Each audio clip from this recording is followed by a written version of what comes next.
মাসের নির্বাচন। সুতরাং এই নির্বাচনকে যারা বানচাল করতে চাবে তাদেরকে 5ই আগস্টের মতো প্রতিহত করা হবে। স্বাধীনতা বিরোধী যারা আপনারা যে চক্রান্তে লিপ্ত হয়েছে 1986 সালে চক্রান্ত করে সেই হাসিনাকে ক্ষমতার মসনদে বসিয়েছে এবং আপনারা সব সময় এই দেশে যখন একটি গণতন্ত্র প্রতিষ্ঠিত হতে হয় সেই মুহূর্তে আপনারা গণতন্ত্রের বিরুদ্ধে গিয়ে এদেশের মানুষকে ভুল বুঝিয়ে আপনারা ক্ষমতার মসনদে যেতে চান।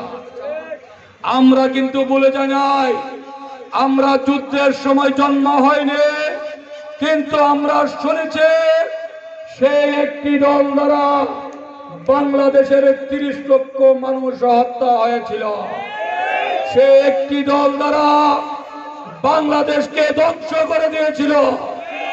বাংলাদেশের পতাকা যারা মানে না, যারা আমাদের মুক্তিযুদ্ধ ভাইদেরকে ঘরে ঘরে গিয়ে চিনিয়ে দিয়েছে, যারা আমার মা বোনদেরকে ঘরে ঘরে গিয়ে চিনিয়ে দিয়ে অত্যাচার করেছে, সেই দলটি বাংলাদেশের মসনদে বসতে দেওয়া হবে না, হবে না, হবে না। সুতরাং স্বাধীনতার ঘোষণা করেছে বাংলাদেশের জাতীয়তাবাদী দলের প্রতিষ্ঠাতা শহীদ প্রেসিডেন্ট জিয়াউর রহমান। স্বাধীনতার ঘোষণার মাধ্যমে এই দেশের আপামর জনগণ, এই দেশের পুলিশ, এই দেশের আনসার, বিডিআর, আর্মি, সেনাবাহিনী যুদ্ধে লাফিয়ে পড়ে এই দেশকে স্বাধীন করেছে। একমাত্র স্বাধীনতার দাবিদার আমরা জাতীয়তাবাদী দল। এই দলে বাংলাদেশে বৈদলীয় গণতন্ত্র এসেছে।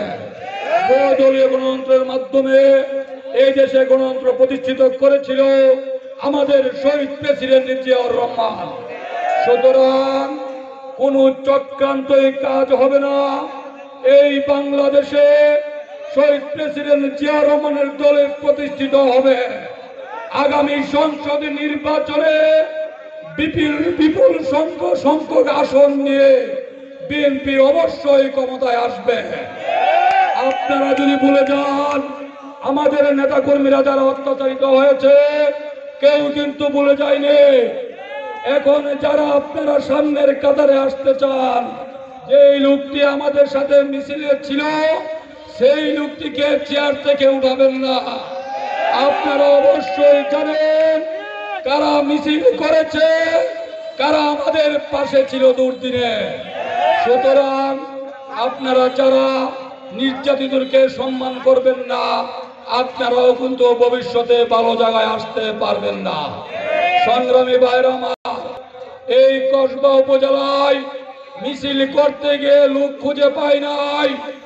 অনেকে সভাপতি, সেক্রেটারিরা, অনেক ইউনিয়নের সাবেক, তাদেরকে ডাকিও খুঁজে পাওয়া যায়নি। আমরা যারা এই সিরিয়ালে বসে আছে, আমরা অনেক নির্যাতন সহ্য করে আজকে এই মাইকের সামনে আসতে পেরেছি। সুতরাং যারা সেই বিদেশে বসে এমপি নির্বাচন করতে চান, একবার ছিলেন জাতীয় পার্টি, এসে বিএনপি থেকে ভুলভাল বুঝিয়ে সংসদে গিয়ে এই কসবার মানুষকে বুঝিয়ে ভোট নিয়ে সংসদে এমপি হয়েছে। যখন দলের দুর্দিন ছিল তখন আপনি আহমেদ ভূঁইয়া ভাই, যাকে গুম করা হয়েছিল, আপনারা জানেন আমরা ওনাকে খুঁজতে খুঁজতে আমাদের নেতা কর্মীরা পাগল হয়ে গেছিল। তাকে প্রাণে মেরে ফেলার চেষ্টা করা হয়েছিল। উনি এবং ওনার পিএস আজাদ ভাইকে গুম করেছিল। আমরা ওনাকে ফেরত পেয়েছি। দুর্দিনে আমাদের পাশে ছিল। আপনারা জানেন আমাদের অনেক নেতা কর্মী জেল খেটেছে। এই কবির আহমেদ ভূঁইয়া ভাই জেলখানায় গিয়ে আমাদেরকে দেখত, আমাদের পরিবারের খোঁজ খবর নিয়েছে। আপনারা জানেন অনেক ছেলে জেল খাটতে গিয়ে তাদের মা বোন তো মারা গিয়েছে। আমাকে গ্রেপ্তার করার পরে, আমি স্ট্রোক করার পরে হার্টে রিং পরানো হয়েছে, আমাকে ঢাকাতে নিয়ে যাওয়া হয়েছে, আমাকে সুচিকিৎসা করা হয়নি। তারপরও আমরা আজকে এত কষ্ট সহ্য করার পর আমাদের নেতাকর্মীরা জেল কাটতে কাটতে জীবন শেষ করে ফেলেছে। এখন ঢাকা থেকে আইনমন্ত্রীর সাথে যারা মিছিল মিটিং করেছে তারা এসে এখানে বিএনপির বর্ণাঢ্য র্যালি করে। সংগ্রামী ভাইয়েরা আমার, আপনাদেরকে আমি আজকে বলে দেই, কসবা উপজেলা বিএনপি ছাত্রদল, যুবদল, অঙ্গ সহযোগী সংগঠন আছে। আগামীতে যদি আপনারা বিএনপির চেইন অফ কমান্ড না মেনে আওয়ামী লীগের সাথে, জামাতের সাথে আঘাত করে এই বিএনপিকে ধ্বংস করতে চান, আপনাদেরকে কিন্তু আগামীতে রাজপথে নামতে দেওয়া হবে না, হবে না, হবে না। যুদ্ধ অপরাধীদের সাথে আঘাত করে যাদেরকে ফাঁসিতে ঝুলানো হয়েছে তারা যুদ্ধ অপরাধী ছিল। জামাতে ইসলামের লোকজন ঘরে ঘরে অনেকে জায়গায় আমাদের নেতা কর্মীকে বুঝায় তারা নাকি একটি ইসলামিক দল। আচ্ছা, তারা কিসের ইসলামিক দল? তারা যুদ্ধ অপরাধী ছিল। সুতরাং এই যুদ্ধ অপরাধী দলকে বাংলার মসজিদে বসতে দেওয়া হবে না। সংগ্রামী ভাইয়েরা আমার, আমি আপনাদেরকে আরেকটি কথা বলতে চাই। আগামী সংসদ নির্বাচনে 10টি ইউনিয়নে 9টি পৌরসভা ওয়ার্ডে আমাদের নেতাকর্মীকে আমি বলবো, আপনারা আজকে এখন থেকে প্রস্তুতি নেন। আগামী নির্বাচনে আমার প্রিয় ভাই, আমার প্রিয় নেতা জনাব কবির আহমেদ ভূঁইয়া ভাইকে ধানের শীষ প্রতীকে বিপুল ভোটে বিজয় করে সংসদে পাঠিয়ে ঘরে ফিরবো ইনশাআল্লাহ। আমি আমার বক্তব্য বেশি দীর্ঘায়িত করতে চাই না, এই বলে বক্তব্য শেষ করলাম। খুদা হাফেজ।